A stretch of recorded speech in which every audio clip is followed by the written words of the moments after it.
Hello everyone and welcome to the Concept Menu.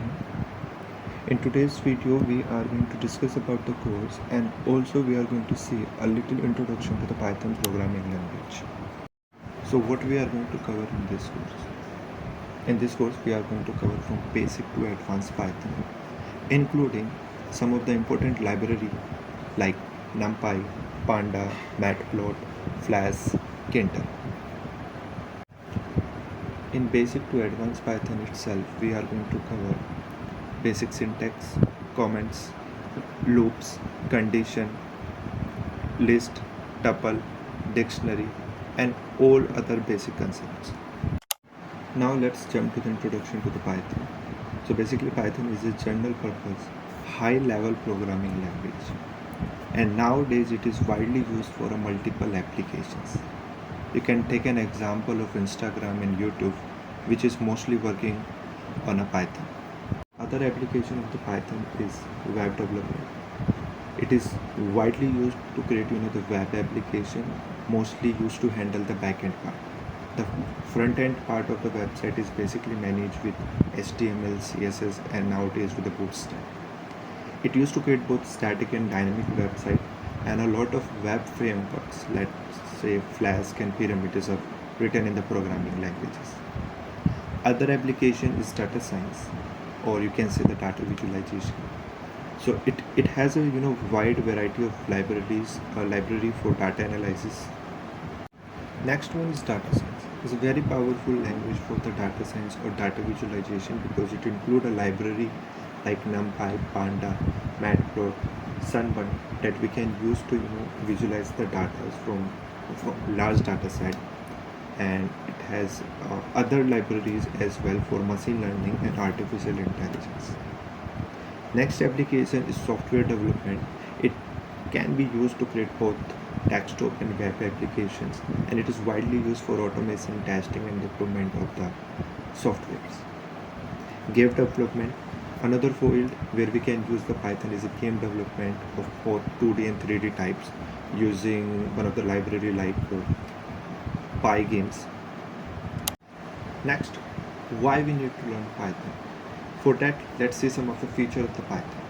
First of all, it is very easy to learn and use. It has a very simple syntax like an English language, no curly braces and semicolon. If you look at the C++ or the Java, you have to put again and again semicolons and curly braces. So here we have some of little bit edge over it. We don't need to write the curly braces and semicolon. Next one is interpreted language. Python is mostly work on interpreter, so that's mean as soon as you write the code, it is available to execute. Unlike the compiler, which read the whole code together. So because of that, the Python language is little bit faster. Next, object-oriented programming.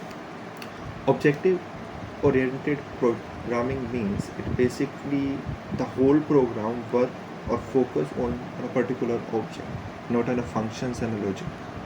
So the function and logics are centered around the object. We will see when we try to cover the topic like encapsulation, abstraction, inheritance. Next, large standard libraries. The Python has a lot of libraries that include predefined codes that you can use directly in your program, so you don't need to write the code for each and everything. Dynamically typed. Unlike C++, Java, where you have to define the data type, you have to write variable before declaring a variable. This is not the case with the Python. Simple, just write the name of the variable, assign the value. You can allow or you can mention separately the data type for a variable, but that is not needed. Next, portable. You can use it in a multiple platform on a Windows, Mac OS, Linux, mobile. So it has interoperability as well. And next and very important, it's a free and open source available to everyone to use and modify. The integrated development environment that I'm going to use during the whole course is Visual Studio. You can use it on Mac and Windows. Apart from it, you can use some of the online available IDEs like JDoodle, Replit, Online GDB, and Google Colab as well. From the next class onward, we are going to start directly with the Python programming language, and we will try to cover a lot of concepts with a proper examples on ID. We will write a code for them, and till then, please like, share and subscribe to the channel.